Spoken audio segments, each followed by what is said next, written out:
Ramírez, qué maravilla. Mucho. Señor, Pues vamos a hablar hoy con un invitado muy especial, sobre todo para que nos empiece ahora a contarnos sobre cómo terminó anoche toda oiga, la sí es que situación. estamos muy preocupados, o más bien poniéndole la lupa en todo caso a la seguridad en Bogotá. Preocupados no, pero sí pues atentos a todo lo que va a pasar y a lo que ya empezó con todos estos partidos de Millonarios y Santa Fe.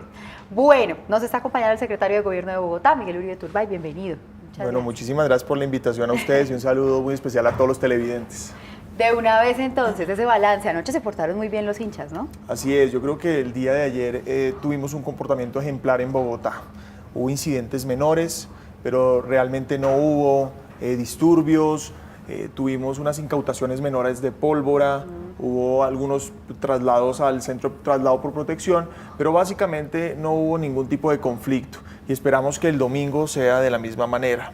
La ley seca del día de ayer cercana al estadio se respetó, así que bueno, se nota que sí podemos vivir la fiesta del fútbol en paz. La del domingo es ley seca en toda la ciudad, ¿me entendí yo, Pues, alcalde? básicamente esa es la recomendación de la policía. Obviamente hay mayor euforia, es un momento Claro. diferente de la semana, hay un consumo que se puede incrementar y básicamente hay que recordar que la ley seca lo que busca es desestimular el consumo de alcohol en espacio público, la venta indiscriminada de alcohol y en ese sentido probablemente vamos a cumplir la recomendación de la policía y hacer una ley seca para toda la ciudad. Si gana Santa Fe, se quedan en el estadio, y si gana Millonarios, se van para el Parque, Para el Parque Simón Simón Bolívar. Bolívar, efectivamente.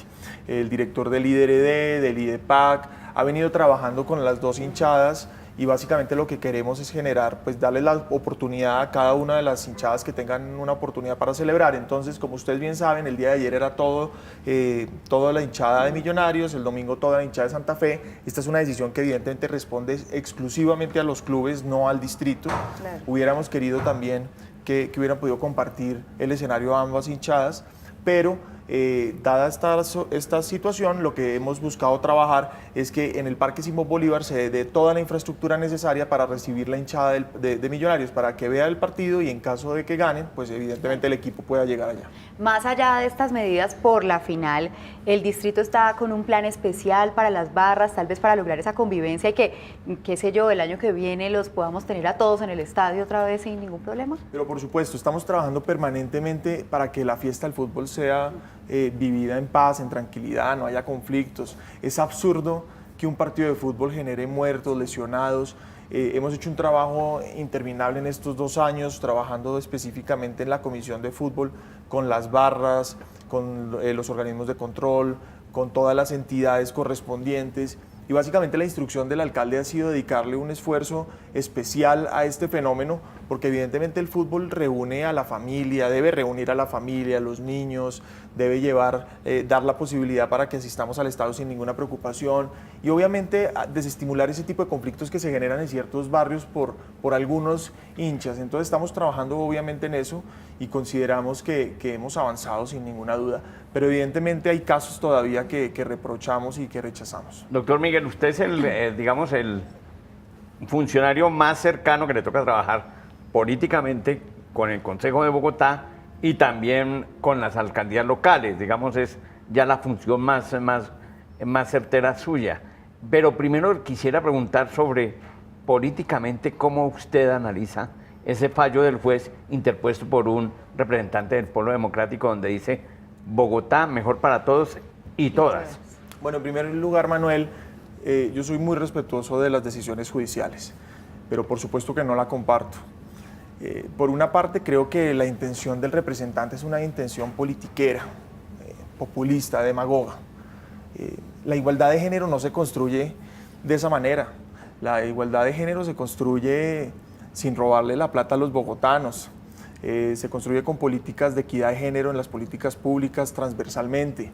Se construye sin impunidad para los feminicidas, cero impunidad para todos aquellos que agreden a las mujeres, con inversión pública que mejore la calidad de vida de las mujeres. Y desafortunadamente este tipo de fallos desvía la atención o este tipo de decisiones. Yo entiendo que el representante está en campaña, yo entiendo que el representante además hace parte de los gobiernos que desafortunadamente no le hicieron un buen es decir, no dieron un buen resultado para la ciudad. Pero en todo caso estamos listos, la decisión del alcalde es apelar, es evidente, ya lo han manifestado en muchos sectores, que está bien usado el todos, que el todos incluye a todos y todas, etcétera. Pero lo más importante yo quiero decir es que el lenguaje incluyente, además, por supuesto que es valioso y especialmente en unos momentos. Yo quiero aprovechar para decir que es muy importante en el lenguaje ciertos hechos simbólicos, de reconocimiento hacia las mujeres. Y hay que usarlo, y por supuesto lo usamos. Mire, la Secretaría de la Mujer permanentemente utiliza el todas en sus publicaciones, en el trabajo permanente. Muchos de nosotros incluimos el lenguaje incluyente, pero el fondo, es decir, la discusión más importante no puede ser además una decisión que le va a costar miles de millones a Bogotá. Es decir, hoy casi que es inviable cambiar el 100% de toda la infraestructura que tenemos con este logo. Entonces, como lo decía ayer el alcalde, serán los bogotanos con sus impuestos que tendrán que pagar estos cambios. Nuestra propuesta es, evidentemente, mantener este eslogan, que es un eslogan aceptado por la Real Academia de la Lengua Española, que varios escritores pues, han ya demostrado por qué se puede usar, y por supuesto seguir dedicados a generar igualdad de género con acciones.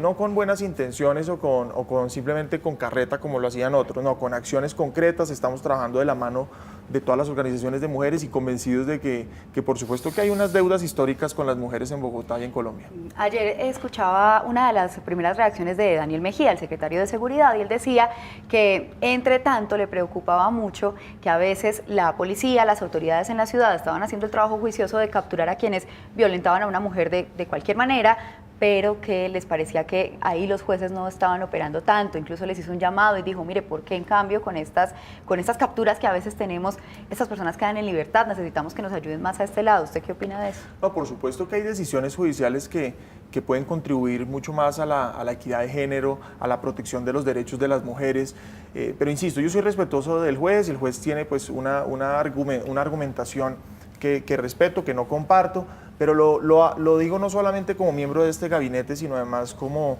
ciudadano. Yo estoy convencido que hay una deuda histórica con las mujeres, que hay una serie de barreras, que una cosa es lo que dicen las leyes en materia de protección de derechos y otra cosa es la realidad, y ahí es donde nos tenemos que focalizar, es cómo reducir esa brecha entre realidad y normatividad para garantizar los derechos de las mujeres. Pero evidentemente decisiones como estas desvían la atención, mucho más en un momento político en donde están en elecciones. Y nosotros obviamente estamos encaminados, insisto, en trabajar en la captura de los feminicidas o violadores de los derechos de las mujeres, en invertir recursos exclusivamente para las mujeres. Mire, un hecho, hemos crecido de una manera significativa el presupuesto de la Secretaría de la Mujer, por ejemplo. Adicionalmente, hemos trabajado todo el enfoque de equidad de género transversal. Por ejemplo, en las localidades, ahora que usted mencionaba, Manuel, estamos trabajando con referentes de mujeres en las localidades. Hemos reunido a los consejos consultivos de mujeres con los alcaldes locales y con las entidades distritales. Es decir, ahí es donde se construye igualdad, es ahí donde se construye equidad de género. Pero bueno, esa es una discusión que evidentemente nos va a distraer un rato en estos días. Para ir cerrando más o menos el tema, queríamos mostrar esto, porque es que el logo de la presidencia, por ejemplo, en Colombia también es Todos por un Nuevo País, y digamos no tiene todos y todas, pero bueno, suponemos que se va a elevar esa discusión tal vez a otros puntos. Sí, vea, mire, todos por un nuevo país, claro. Vamos a ver entonces qué pasa con ese tipo de cosas. Bueno, cambiemos de tema. Mire, es que estábamos, desde que empezamos a anunciar que venía usted esta mañana, empezaron a enviarnos algunas preguntas. Alguien aquí en Asobares. En Twitter, sí señor, Asobares precisamente pregunta por el sello seguro, y dicen que la reglamentación del sello seguro para los bares en Bogotá, que ¿cuándo va a estar? Bueno, eso está bien que hablemos un poquito de la actividad económica nocturna.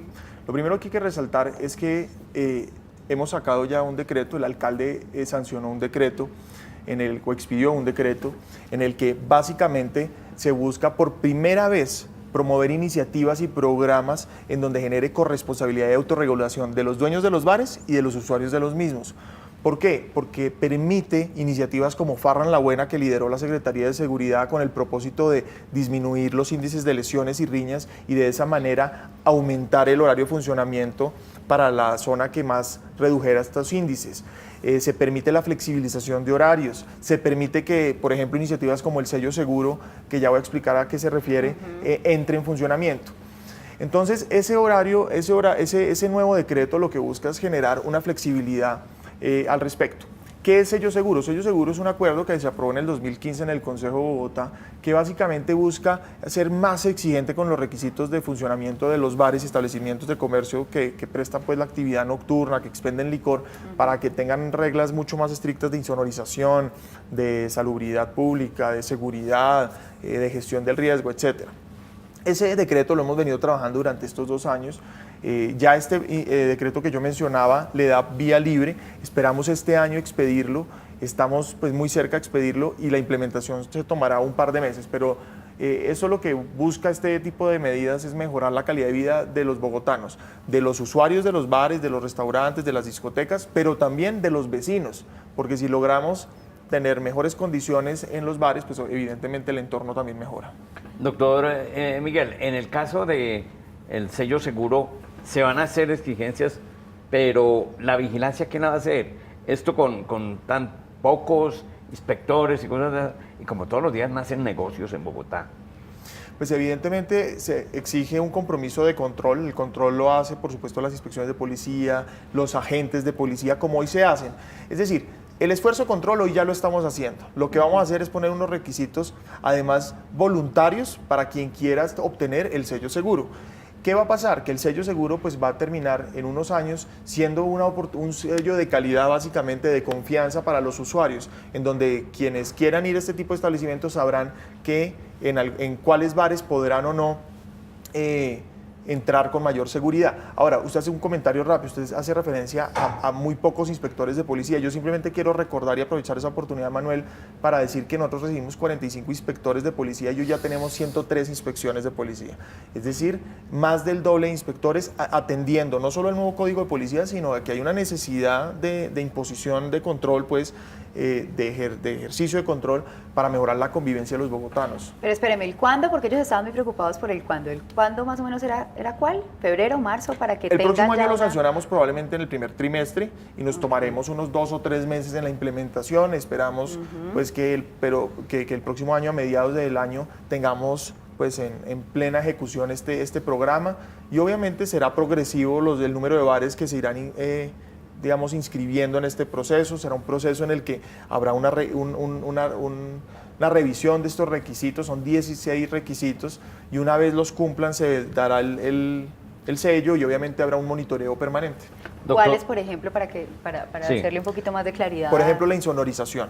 Ya. Ese es un problema que hay en muchos sectores, con los vecinos especialmente. Vamos a ser más rigurosos con la insonorización, que se preste todos los requisitos de salidas de emergencia, extintores, es decir, todo lo de gestión de riesgo debe garantizar que no haya ninguna emergencia, o que en caso de cualquier emergencia todo salga bien.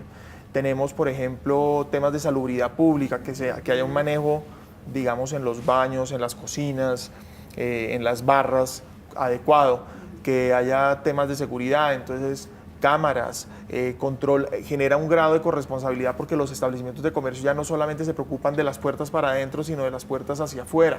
Ese tipo de medidas, obviamente el cumplimiento de todos los requisitos legales. A todas estas, esa Bogotá nocturna, que siempre ha estado la idea por ahí como ya sonando. se aprobó el acuerdo en primer debate de Bogotá 24 horas. Sí, a ver, yo quiero, sobre Bogotá 24 horas es importante decir que Bogotá 24 horas no es igual a fiesta 24 horas. Sí. Es decir, Exacto. ese es un error conceptual Sí. que muchos plantean, y además de eso no se trata, pues no sería, es decir, ninguna ciudad del mundo tiene fiesta 24 horas y tampoco sería lo adecuado ni lo correcto. Entonces, lo que tenemos que buscar es una ciudad que permita una serie de servicios 24 horas para mejorar la calidad de los bogotanos, hacer flexible algunos horarios de atención. Por ejemplo, el transporte. Por ejemplo, hay que aumentar, hay que ir buscando progresivamente y de acuerdo a la demanda mejorar el transporte, pero evidentemente hoy tenemos un sistema totalmente diferente al que existía, y eso pues obviamente exige nuevos retos. Pero también quiero resaltar que hoy Bogotá tiene sectores 24 horas, Corabastos, por ejemplo. La venta de frutas y verduras arranca a las 2 de la mañana. La venta de flores en Palo Quemado arranca a las 3 de la mañana. Obviamente tenemos una serie de sectores que estamos 24 horas funcionando y que exigen servicios de la administración, pero a lo que nos referimos es, por ejemplo, buscar ampliar, por ejemplo, algunos servicios institucionales como los supercades en algunas horas, promover que el sector privado abra en unas horas no tradicionales. Pero yo quiero resaltar aquí que también el sector privado podría eventualmente abrir en muchas más horas que hoy no lo hace sin ningún tipo de restricción actual. ¿Por qué no lo hace? Evidentemente porque no hay demanda para hacerlo, porque no consideran que sea económicamente rentable. Entonces es un poco la cultura también tiene que girar hacia ofrecer esas alternativas. Pero por ejemplo, ¿qué ha hecho el alcalde Enrique Peñalosa? Por ejemplo, iluminar parques. Eso cambia conceptualmente pues ya la presencia, en vez de tener consumo en los parques de noche, tenemos deportistas, familias, adultos mayores y jóvenes. Tenemos canchas de fútbol, de pasto de fútbol sintético iluminadas hasta las 10 de la noche. El IDRD ya ha iluminado más de 50 canchas. Es decir, tenemos la posibilidad de tener deportistas hasta una horaria donde no era habitual hacer deporte y así sucesivamente. Es decir, ir ampliando las alternativas para los bogotanos para que tengan más tiempo para hacer todo este tipo de actividades. Doctor Miguel, yo he venido contando aquí una novela que se llama Alcaldes Alcaldías Locales. locales. ¿No? Sí. Estamos ya casi todo el año sin alcaldes locales, Sí. ya no en 8, sino en 9 localidades, porque aumentó la de Engativá. ¿Qué hacer? Primero, ¿cuándo más o menos designan los nuevos alcaldes? Bueno, la decisión fue designar los nuevos alcaldes entre la primera y la segunda semana de enero, porque consideramos que era prudente que los actuales alcaldes terminaran el ciclo de contratación presupuestal, que asumieran el 100% de la responsabilidad de todos los procesos contractuales.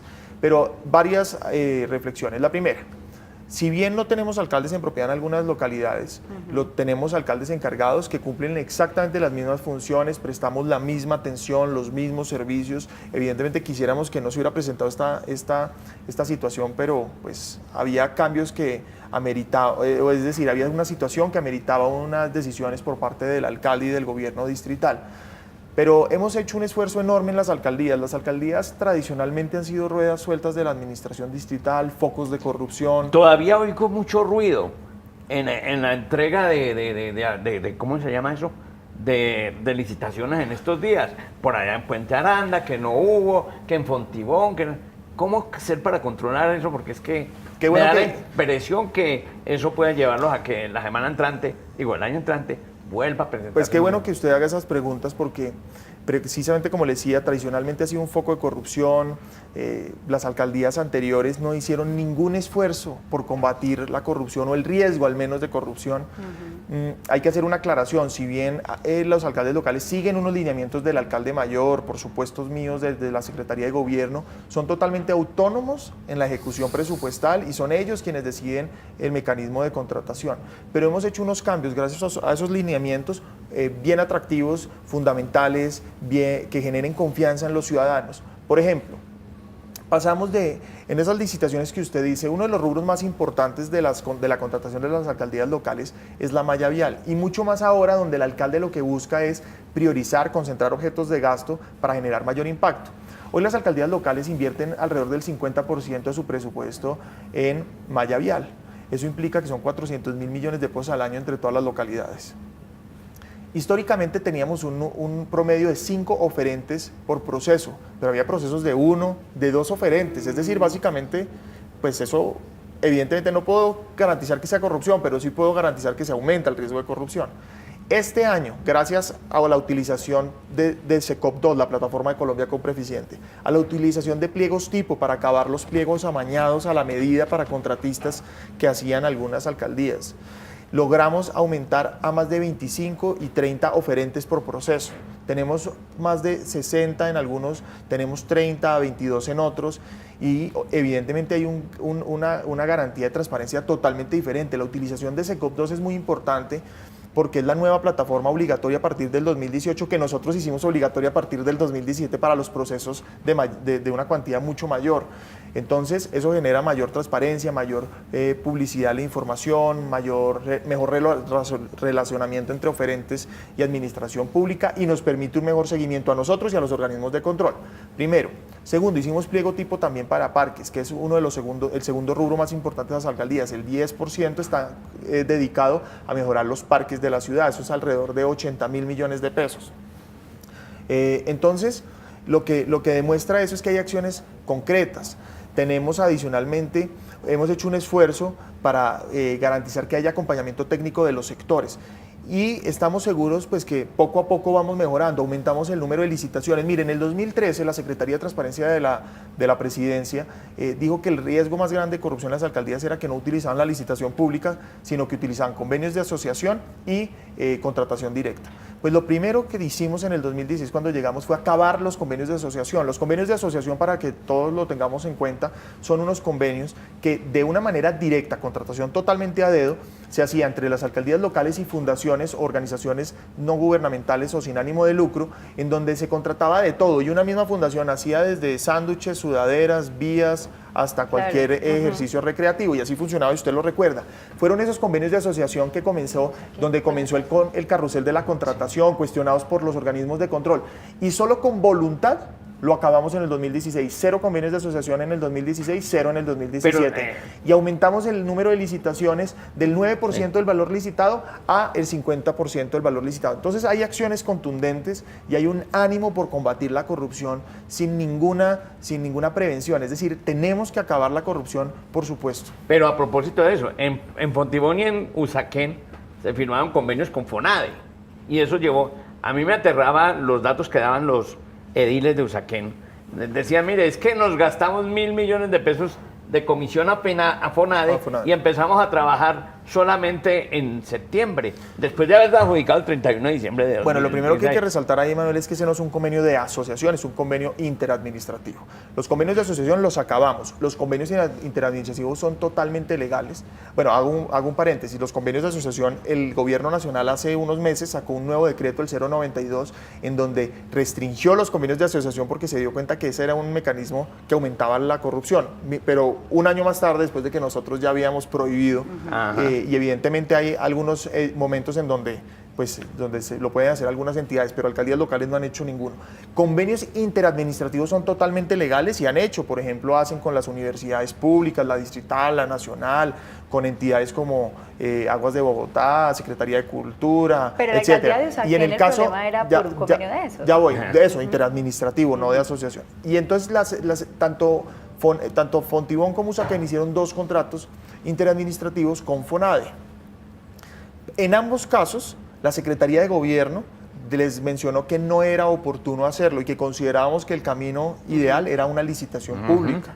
Sin embargo, como lo resalto, los alcaldes locales son totalmente autónomos y las 2 alcaldesas decidieron hacerlo.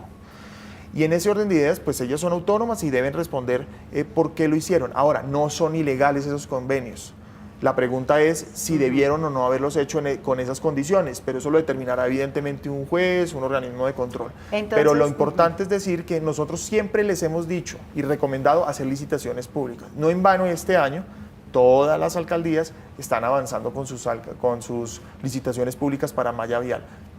Pero entonces de pronto a veces estaban cometiendo errores, no sé, por un tema también de gestión. De pronto la licitación piensan que se demora mucho y que les va mejor y hacen las obras más rápido. Sí, sencillamente hacen un convenio interadministrativo y entonces como ponerle el coto a eso, cómo parar eso, porque puede que no sea un tema de delincuencia, de corrupción, sino que realmente se equivocan al tomar una decisión. Bueno, no, pero a ver, 2 cosas. La primera, no hay que ponerle, es decir, ya le pusimos un freno y un límite a esos convenios. Sí, es más, los convenios interadministrativos los hemos reducido. No, que haya no quiere decir que es decir, que no los hayamos acabado no quiere decir que haya muchos, quiere decir que hay muy pocos, porque sí los hemos reducido porque consideramos que es mejor la selección objetiva, entonces procesos de menor cuantía. Por ejemplo, ¿qué hicimos? Antes se usaba que los contratos de interventoría eran todos, sin excepción, convenios interadministrativos con universidades públicas. Nosotros les dijimos, no señores, lo que tenemos que empezar a hacer es concurso de méritos para hacer mayor transparente este tipo de contratos, y así lo hemos venido haciendo. Entonces hemos reducido también los convenios interadministrativos. Sin embargo, frente a los argumentos que tú planteas, primero, si el argumento es rapidez, aún así, no necesariamente lo más conveniente son ese tipo de convenios. Ahora, hay otros convenios que exigen, que además es el mejor camino por otras razones, pero en este caso, insisto, nuestra política ha sido siempre licitaciones públicas, porque consideramos que eso es lo que le faltaba a Bogotá, tener mayor garantía en la inversión de los recursos públicos, y por eso seguimos promoviéndola. Entonces, en estos dos casos, lamentamos profundamente que lo hayan hecho, pero son totalmente autónomas, y aún así el concepto de la Secretaría de Gobierno fue: consideramos que lo oportuno es hacer una licitación, y si bien no son ilegales, eso hay que dejarlo claro, o sea, las entidades que han hecho contratos con FONADE son todas, especialmente de orden nacional y territorial, fuera de Bogotá. Entonces no son ilegales, pero evidentemente lo que corresponde, y en un esfuerzo que estamos haciendo, es hacer la licitación pública. Bueno, hablemos ahora del espacio público en Bogotá. Este sin duda fue un año en el que realmente se vio la intervención, porque hay que decirlo de esa manera, en muchos lugares, en los puentes, en las zonas, por ejemplo, como la 72, con algo también de oposición en algunos momentos por el tema de los vendedores ambulantes, y en fin, pero el balance de eso, ¿cuál es? Bueno, el espacio público probablemente es el sitio por excelencia para los ciudadanos, porque es el único sitio en donde nos encontramos como iguales, es el único sitio al que podemos ir sin que nadie nos saque, nos trate de excluir. Es decir, a la propiedad privada no podemos entrar, en el espacio público vial nos atropella un carro. Entonces, donde nos encontramos, donde tenemos la oportunidad de disfrutar la ciudad, es el espacio público peatonal, y entiéndase plazas, plazoletas, parques, alamedas. Y es ahí donde nos tenemos que concentrar para generar mayor bienestar social. Entonces, el alcalde ha priorizado todas las intervenciones en espacio público, y evidentemente hemos hecho un esfuerzo enorme que además consiste en varias cosas.